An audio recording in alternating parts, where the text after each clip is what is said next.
Kathy and the crew. So you can see the fun. You can see the fun. Catch us also with the Mental Health Moment, which is today.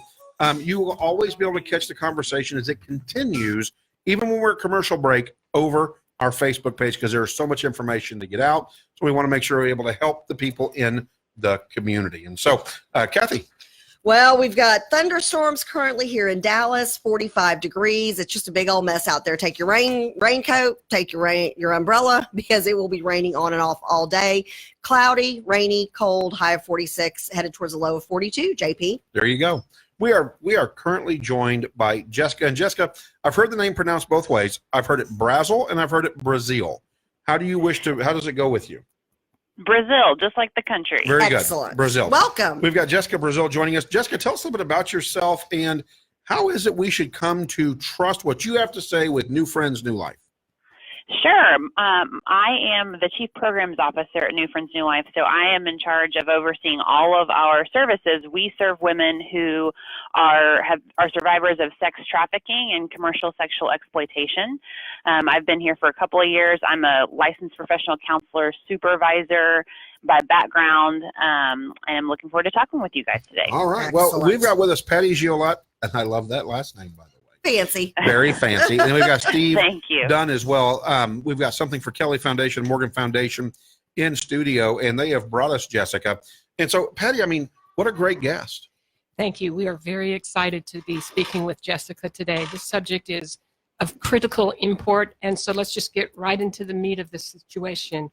Jessica, when I talk to my friends, a lot of people have a stereotypic understanding of what sex trafficking is. They think of it as a third world, impoverished country, people that have no other education and no way out. But you're here to tell us a different story, and I'd like for you to just help the audience understand what a definition of sex trafficking is and give us a profile of people that are impacted by it. Sure, yeah. So definition of sex trafficking is the use of force, fraud, or coercion for an adult to force them into engaging in sex acts against their will and that they are not being compensated for. For any minor, so anybody under the age of 18, any involvement in the commercial sex industry is also considered sex trafficking. And it is a common misconception that sex trafficking victims are girls and women that either this happens in other parts of the world or have been brought here from other countries for this purpose. But in fact, what we know is that by and large in the United States, the majority of the victims that we are seeing are actually United States citizens. So for instance, at New Friends, New Life, 98% of the women and youth that we serve are from Texas. They were born here, they've lived here their whole life and are being trafficked in the city they were born and raised in. So tell us a little bit about that information that you shared with Steve and myself yesterday, the flyer, the profile of people that are at risk, the various ages, and the percentages of people that are impacted by domestic violence and other issues, because I found those ages to be particularly interesting in the percentage of people that are impacted by it. Do you have some of those data points near?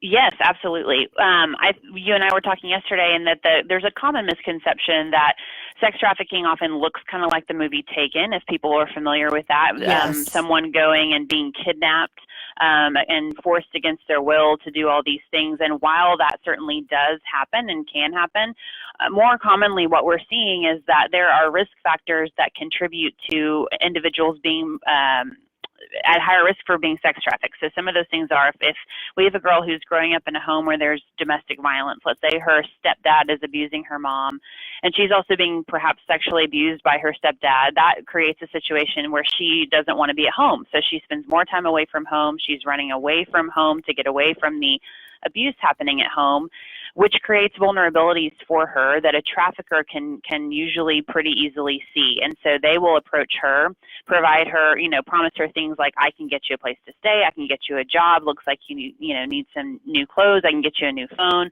things that a teenager would feel are really enticing suggestions, especially if home is not a safe environment. So she goes with this person who then starts to ask her to do things like pose for nude photos that are being put online, or going online to engage in pornography sites, or going out on calls to provide sexual favors for their friends. And when this young girl decides, this is not what I thought this was, I want to get out of here, that trafficker then says, okay, well, you can leave whenever you pay me back for all of the things that I've bought you. So when you pay me back for the time that you've stayed with me, for the clothes, for the phone, for the food, then you can leave. But because she's 15, let's say, she doesn't have a job, she has, she's in high school, she's not going to be able to pay him back. And that's where we find her getting stuck and caught and unable to get herself out of that situation.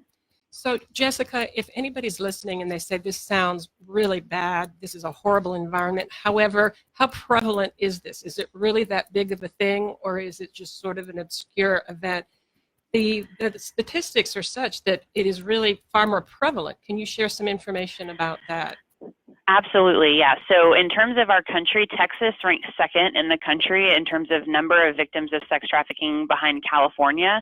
And within the state of Texas, Dallas ranks second behind Houston.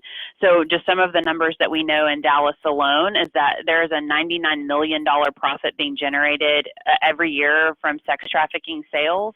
There are on average 400 teenagers being trafficked in Dallas and on any given night. And then in Texas, there are what we know of 79,000 youth and children that are being sex trafficked. And the point that I think is really important in that is those are the individuals that we know about. And so always what I want to kind of throw in is the caveat that my estimation is it's probably much higher than that, because with sex trafficking victims, we only know about them if they have been picked up or recovered. And so all of the youth that are being sex trafficked that we don't know about could be of a number far greater than that, unfortunately. So, Jessica, now's time for us to kind of put this together. Why is this subject on the mental health moment? And it's because you can share with us the mental health issues that these victims are experiencing. So give us a little bit of data around how this is tied to the mental health moment that we're doing. Absolutely. Well, so in thinking about I'm a counselor by background, so this is kind of the thing that I have spent a lot of time thinking about. We see the significant and severe impact on an individual's mental health, unfortunately, by way of their being abused and traumatized through sex trafficking. So that sexual abuse starting early, the impact from domestic violence, the impact of any kind of abuse that happens as a result of being sex trafficked creates things like post-traumatic stress disorder, anxiety, depression.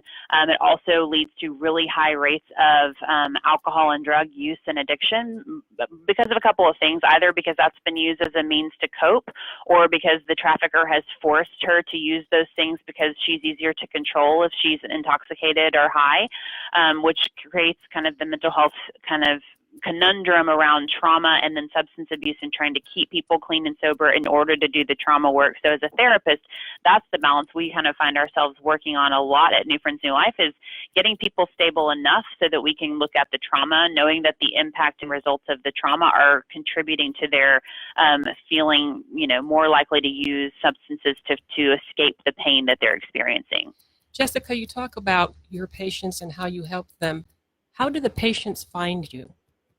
Where did they come from? So about 50% of our women and youth that we serve find us just by word of mouth from our current folks that we serve. We call the women we serve here our members. They're members of this community here at New Friends, New Life. And so, like I said, about half of them tell other friends they have that have worked in the sex industry or victims of sex trafficking, and they come by way of that. We also have partnerships with the DA's office in Dallas. We provide a class for kind of first-time folks that have been brought in as a result of this experience to try to get them information and let them know that there is hope and support around them that's available. We have partnerships with doctors' offices. We have there are other mental health agencies and nonprofits in the Dallas area that we work really closely with to help support these women and girls, because we can't do this alone. So we work really closely with other partners and really trust and rely upon each other to create a network of support in a sense. Jessica, I was talking with a colleague yesterday about this subject and saying that we were going to have you on air today. What should a parent or a friend or a relative look for as a potential indicator that somebody is about to get into trouble or is already in too deep and they might need to do some kind of an intervention? Right. I think that's a great question and point. So I think communication is really important, especially with teenagers. With the way that our society has moved so much and heavily relies upon social media and the use of technology, those phones for teenagers are their lifeline, and they're also a gateway for traffickers to potentially have contact with them. So I think being really aware of what individuals are, especially teenagers, who they're interacting with on social media, who that private messaging feature and component, means that they're talking to. Also things like video games, who are they playing interactive video games with? Are they someone that is also a teenager, as they're suggesting, or is it someone that is posing as a teenager to try to get information from them? I think the other things to watch for is, are teenagers all of a sudden having large amounts of money that as their parent or an adult that cares about them, you're not sure where they're getting because they don't have a job. If they're starting to change the way they dress, if they're spending more and more and more time away from home and kind of not being willing to disclose where they are, if they're spending time with friends that are much older than them, that you as their parent or caregiver are not sure how they know that person. Those are just some of the initial things to watch for. Jessica, we also know that of course there's so much in terms of physical abuse and sexual abuse, emotional abuse. What impact on the brain does that have, and what programs do you have in place to address that trauma that occurs to the brain? Yeah, absolutely. Any kind of abuse, so all of the categories you named, so verbal, emotional, physical, or sexual abuse, have significant impacts on our brain, especially if they are an experience that we have early and then continues throughout our life. We would talk about that in terms of chronic complex trauma in the mental health field. So at New Friends, New Life, we use a couple of different treatment modalities to help with that. We start with dialectical behavior therapy, or DBT. That is really kind of a skills-based treatment modality that's intended to give folks the ability to stabilize. So focusing on things like emotional regulation, interpersonal effectiveness, mindfulness, distress tolerance, to help them kind of create a homeostasis for themselves internally. And then once we've got some sort of balance and stability, then we move into using eye movement desensitization and reprocessing, or EMDR therapy, which is a treatment model that's intended to treat the impact of trauma by looking at some of those traumatic memories and the impact they have on the body and brain, and help to resolve them so that someone can think about their past experiences and not be triggered by them, not have things like panic attacks or increased anxiety, or somatic or bodily things come up and result to thinking about that trauma. Jessica, one of the questions I have always asked, because we have here at JP, Kathy, and the crew, we have highlighted the fact that this is a bad thing. We've brought organizations on. We've talked about how to combat it. Here's the question I always pose to people who are in the midst of this, in the middle of it, in the trenches. How do we take away the market? How do we get rid of the market that keeps creating an economic opportunity for this? I'm trying to think of economic terms here, because that's how these people think. They don't think in human terms. They think in economic terms. And I'm trying to think of supply and demand. That's what I'm trying to think here. How do we take away the demand and get rid of the demand so there's no need for the supply? I think that's a great question. I think that's one of the large questions in the movement to address sex trafficking that lots of folks are trying to figure out kind of around the world. One of the things that we're doing at New Friends, New Life is we do have a men's advocacy group. And one of the key pieces that men's advocacy group focuses on is really educating young boys to understand kind of how to create impact around that demand. To try to end it, to try to change it, to try to address that, because we know that largely the buyers who are providing the demand are male, and so wanting to create a difference in that way. Well, and I'm going to have a follow-up question. I'm going to hit you with it now. And of course, over the break, we will talk on Facebook. So if you are on the dial in your office, at your home, jump on Facebook if you can. You don't have to be a friend of ours at JP, Kathy, and the crew to get to watch this. But Jessica, the other question I would want to ask is, what are you doing, if anything, or is the industry that's trying to fight this doing anything on the dark web to try to get out there, start exposing some of these people that are right in our own neighborhoods? And I'll give you an example when we come back from the break. Poor Richard's Cafe's owner, Richard Butterly, Mr. Community, not at all. We'll be right back. You there, Jessica? Yes, I'm here. And our Facebook audience can still hear you. And so, you know, this mental health moment is taken out by Steve's son, and then it's posted again. So use this opportunity to help educate our members of the crew. Perfect. Thank you. You're welcome. Thank you. Absolutely. And we saw in the news today, in fact, that the dean of Jackson State University resigned yesterday after being caught in a prostitution sting. Oh, I didn't hear about that. There were Wow, I hadn't either. an ad was placed by the police in Jackson, Mississippi. 17 men responded, were arrested, one of whom was the dean, Jackson State. Are we seeing that placing those ads by the traffickers is becoming more and more common now? You know, I can't speak to some of that investigatory piece. What I do know is that there are lots of groups that are working on things like that. We've got some nonprofits that are working on that end. The Dallas Police Department and Homeland Security are working really closely together, and with nonprofits as well. I just had a meeting last week with the special agent in charge of Homeland Security in Dallas, but really focusing on this area and wanting to create kind of a crackdown on demand, and to your question before, addressing the people that are buying, because if we can address the demand, right, then that can help significantly, hopefully, reduce the number of reduce the amount of women that are potentially being victimized. And there may be a perception by some that the men who are involved, who go out and use the victims, they might be more in gangs and in the thug life and that sort of thing. But that's not the case, though, is it? No. In fact, it's kind of a range of folks, and actually usually folks that are buyers are folks that have quite a bit of disposable income, because it's extra money that they're having to pay, and it's often not inexpensive to do that. And so we see anywhere from kind of the average age is between 40 and 50. It's often folks that are married, unfortunately, have kids, that have, you know, respected jobs, you know, just like this article that you were highlighting from this morning.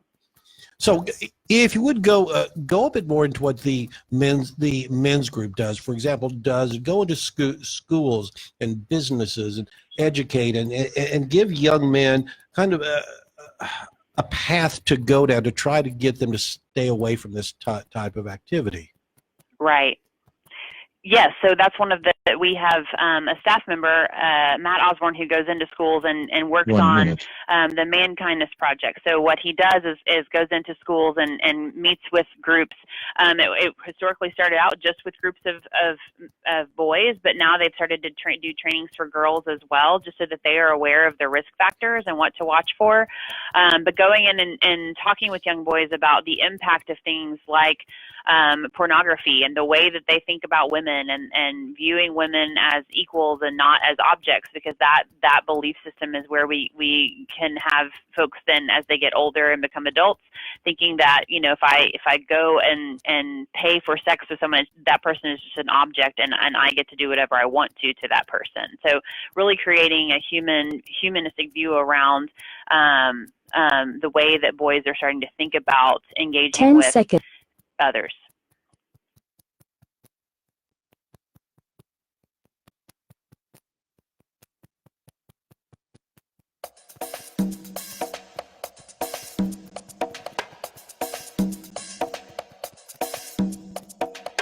Good morning. Welcome back to 1160 AM KBDT News Talk Sports. We're JP, Kathy, and the crew.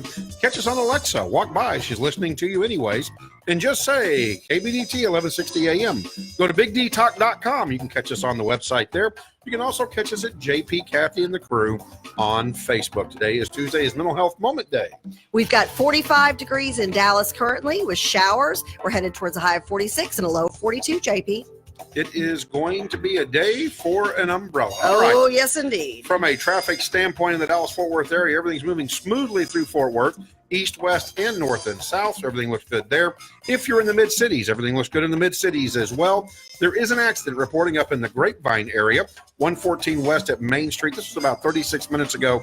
Your backup is about 5 minutes. In the downtown Dallas-Fort Worth area, the accident on 75 has cleared up. However, now the backup on 75 goes all the way up to the George Bush. So if you can avoid 75 and the Dallas North Tollway, you would be best fit. Out in the lake area, I-30 West coming into Dallas from the Rockwall Heath area, you are green going east and west. That's your traffic, brought to you by JP, Kathy, and the crew. We've got Jessica Brazeal talking with us today, and super excited about the fact that we can continue to expose all of the bad things that go on out there, and human trafficking, sex trafficking is one of them. Jessica, thank you so much for joining us.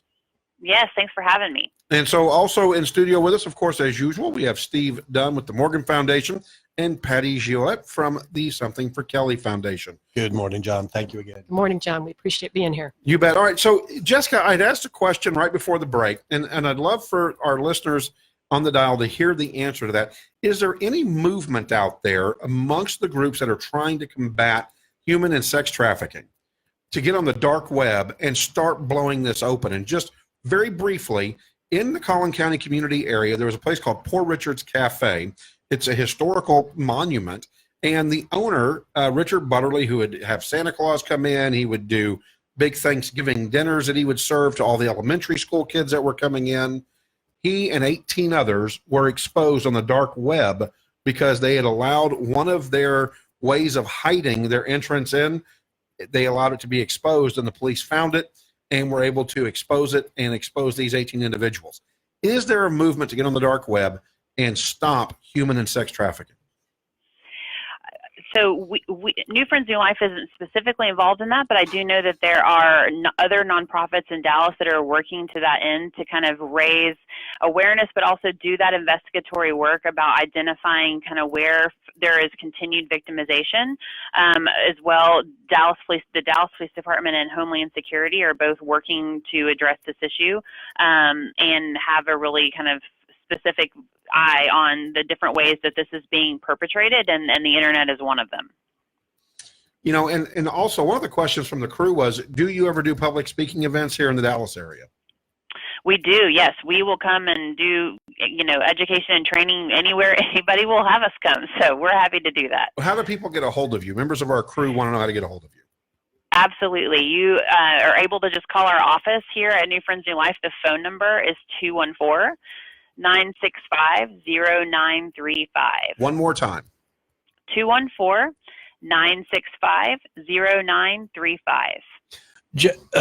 Jessica, and a few last things. What advice would you give to people out there who believe that there may be sex trafficking going on near their house or near their schools? What are some of the things that they can look out for and be aware of?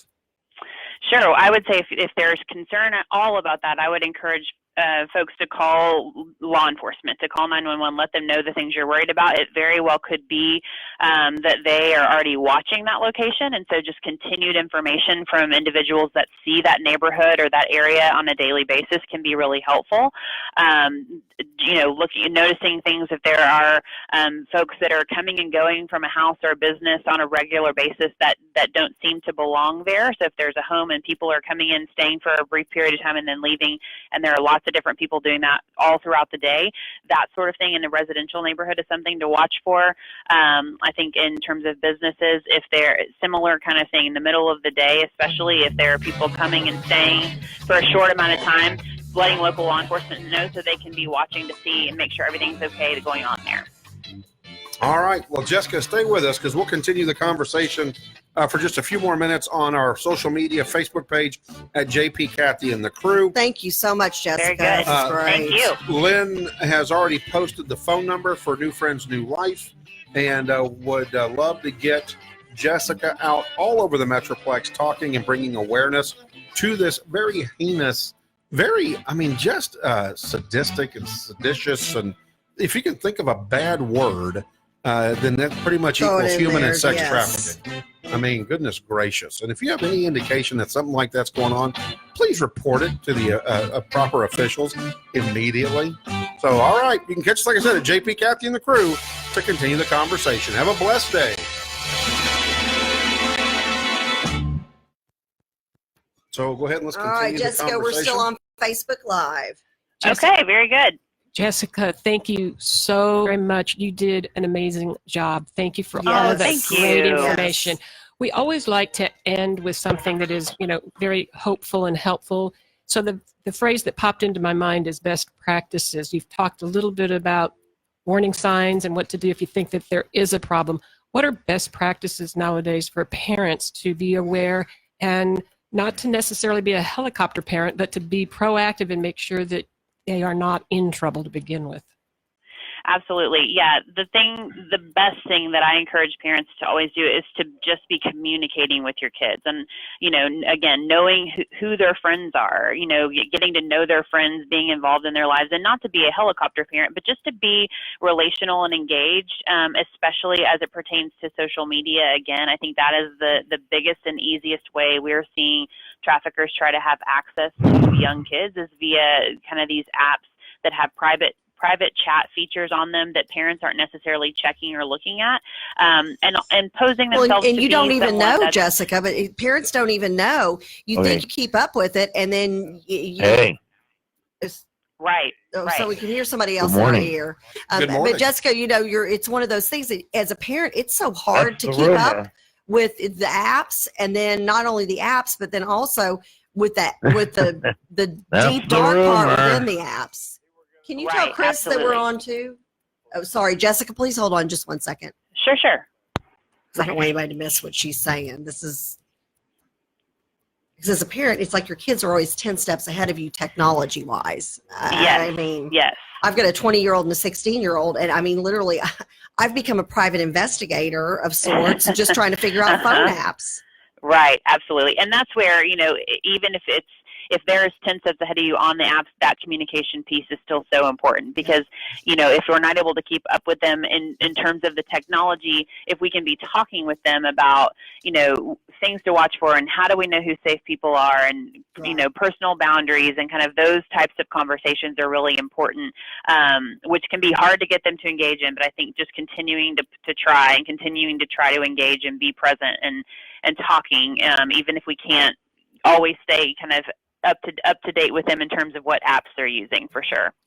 Jessica, we could go on for an hour because you have been incredibly she's a great helpful. guest. I Well, think thank you. I could go on for an hour too. I love talking about all of this. But you've raised some amazing points, and everything that Steve and I try to suggest is that, be succinct and get it out there, and you really have. You've hit all of the great topics.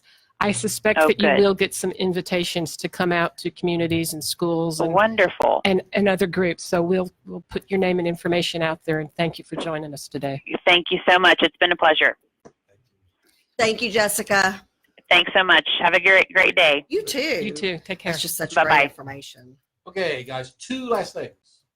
Next week on the Tell them. Tell the group. next week on the mental health moment, we're going to acknowledge Black History Month. We're going to have two people on the phone who are going to talk about the unique mental health needs and issues faced by African Americans today. How cool is that? And Awesome. one specializes in treating African American men and with the issues that of course they have. So we're Right. excited about that. The week after that is Eating Disorder Awareness Week.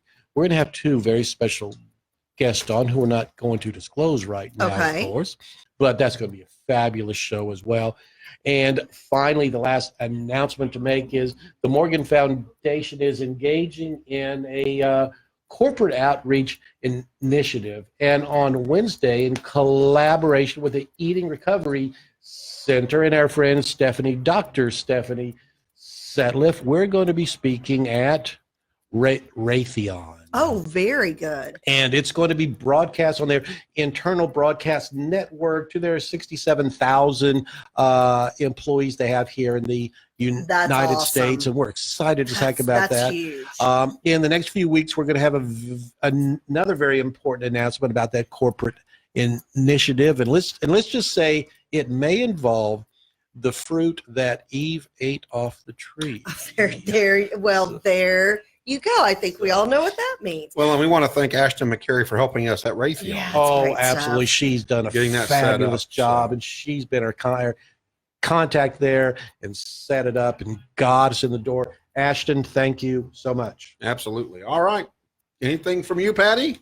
Just happy to be here, thankfully. Thank and y'all. we are looking forward to working with the Morgan Foundation on those corporate initiatives because they're really getting some momentum going. Absolutely. And I forgot to mention that. Yes, SFK is an associate partner in that, Collaborative partner. as well as the Grant Halliburton Foundation. But Bonita stepped to the plate. She's going to have a person out there tomorrow as well with a table and just spread the news about the mental health resources we have available to us.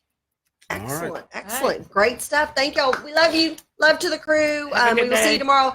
Dr. Rebecca Good will be in Hasta studio tomorrow luego. with information about how teachers and educators can make money over the summer, and the state of Texas pays for it. So Woo-hoo. good stuff. Good stuff. Hasta luego.